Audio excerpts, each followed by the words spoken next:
অন্য যে কোনো দেশের তুলনায় আমাদের দেশে তেলের দাম যথেষ্ট নিয়ন্ত্রণে রয়েছে, দেশের আইন শৃঙ্খলা পরিস্থিতি যথেষ্ট স্থিতিশীল রয়েছে। জি, আচ্ছা, আসসালামু আলাইকুম। উপস্থিত গণমাধ্যমের প্রিয় সাংবাদিক ভাইয়েরা, আপনাদের সবাইকে অনেক ধন্যবাদ। সাংবাদিক বোনেরা আছেন, আপনাদেরকে কৃতজ্ঞতা জানাই। আজকে এখানে আইএসটিআর আয়োজিত যে প্রোগ্রাম, এখানে আমাদের রাজনৈতিক এবং অরাজনৈতিক বেশ কিছু অংশীজনের এসেছেন, দেশি বিদেশি স্টেক হোল্ডারদের পাশাপাশি ইন্টারন্যাশনাল কমিউনিটির আমাদের ডেভেলপমেন্ট পার্টনারও এসেছেন। আমরা সবাই মিলে আলোচনা করছি কীভাবে এই বাংলাদেশটাকে আমরা সামনের দিকে এগিয়ে নিয়ে যেতে পারবো। রাষ্ট্র পরিচালনায় আমাদের সরকারি বিভিন্ন অবস্থানের বিষয়ে আমরা আলোচনা করছি। দেখুন, ত্রয়োদশ জাতীয় সংসদ নির্বাচনের মাধ্যমে এমন একটি সরকার রাষ্ট্র পরিচালনা এসেছে যার ক্ষমতার ভিত্তি দেশের জনগণ। আমরা বিশ্বাস করি এই বাংলাদেশকে যদি সামনের দিকে এগিয়ে নিয়ে যেতে হয়, তাহলে জনগণের যে আকাঙ্ক্ষা, জনগণের যে প্রত্যাশা, সেটিকে ধারণ করেই কিন্তু রাষ্ট্র পরিচালনা করতে হবে।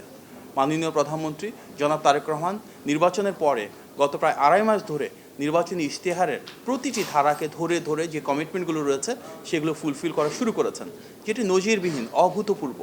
এবং উনি অনেক সময় ব্যয় করছেন নির্বাচনী প্রতিশ্রুতিগুলো বাস্তবায়নের জন্য।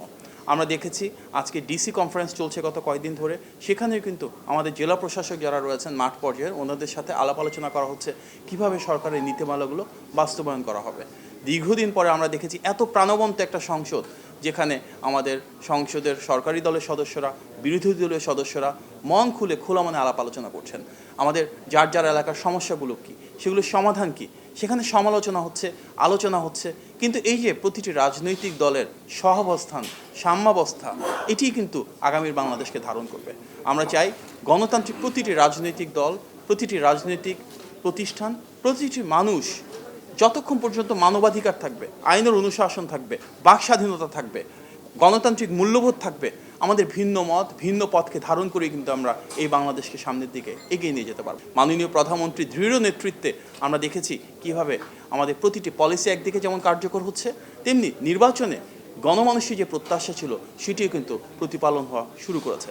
দেশের আইন শৃঙ্খলা পরিস্থিতি যথেষ্ট স্থিতিশীল রয়েছে, মানুষের ভাগ্যের পরিবর্তন হচ্ছে, স্বাস্থ্য, শিক্ষা, কৃষি, অবকাঠামো প্রতিটি ক্ষেত্রে কিন্তু প্রতিশ্রুতি অনুযায়ী কার্যকর সমাধান হয়েছে, মানুষের ভাগ্যের পরিবর্তন হচ্ছে। আগামীর যে বাংলাদেশ আমরা প্রত্যাশা করি, সেখানে আমরা চাই পারস্পরিক সৌহার্দ্য থাকবে, সহাবস্থান থাকবে, এমন রাজনীতি, এমনভাবেই দেশটাকে বিনির্মাণ করা যেখানে অপপ্রচার থাকবে না। অপপ্রচার কিন্তু অপরাজনীতি, সেটা কোনো রাজনৈতিক কৌশল হওয়া উচিত না। আমরা চাই যা কিছু সত্য, যা কিছু সঠিক, যা কিছু ন্যায্য, যা কিছু ন্যায়সঙ্গত, সেটা পক্ষে আমরা সবাই মিলে একসাথে অবস্থান। আমাদের জাতীয় সংসদের প্রথম অধিবেশনে যেটা দেখেছি, সেই যে সৌহার্দ্য এবং পারস্পরিক সম্প্রীতি, এই যে সহাবস্থান, এটি হোক আগামীর বাংলাদেশের পথ চলা। ইতিমধ্যে জ্বালানি ক্ষেত্রে আমরা দেখেছি ইনিশিয়াল স্টেজে কিছু ক্রাইসিস ছিল, কিন্তু কীভাবে গভর্নমেন্ট দেশি বিদেশি স্টেক হোল্ডারদের সাথে আলোচনা করেছে, ইন্টারন্যাশনাল বার্গেনিং, নেগোসিয়েশন করেছে, অল্টারনেটিভ সোর্সিং করেছে, এবং আজকে কিন্তু আমরা অন্যান্য দেশের তুলনায় জ্বালানির ক্ষেত্রে যথেষ্ট ভালো অবস্থায় রয়েছে। অন্য যে কোনো দেশের তুলনায় আমাদের দেশে তেলের দাম যথেষ্ট নিয়ন্ত্রণে রয়েছে, সেখানকার ডিমান্ড অনুযায়ী সাপ্লাইটা আমরা স্থিতিশীল রেখেছি, এবং বৈশ্বিক অনেক চ্যালেঞ্জ থাকা সত্ত্বেও এভরি চ্যালেঞ্জকে আমরা এক একটা অপরচুনিটি হিসেবে নিয়ে ইনশাল্লাহ দেশটাকে সামনের দিকে এগিয়ে নিয়ে যাব। আমাদের মূল উদ্দেশ্য, মাননীয় প্রধানমন্ত্রী যেটি সংসদে বলেছেন, সবসময় বলেন, জনগণের স্বার্থ, জনগণের কল্যাণ। একটি নির্বাচিত সরকার হিসেবে আমরা দায়বদ্ধ জনস্বার্থের প্রতিফলন ঘটিয়ে বাংলাদেশের স্বাধীনতা, সার্বভৌমত্ব, জনগণের স্বার্থকে সর্বোচ্চ প্রাধান্য দেওয়া।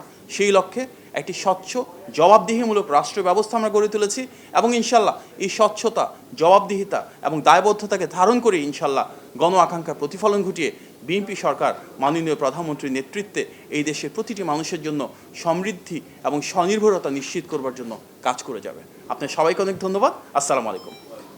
অনেক অনেক ধন্যবাদ। হ্যাঁ, থ্যাংক ইউ আপনাকে।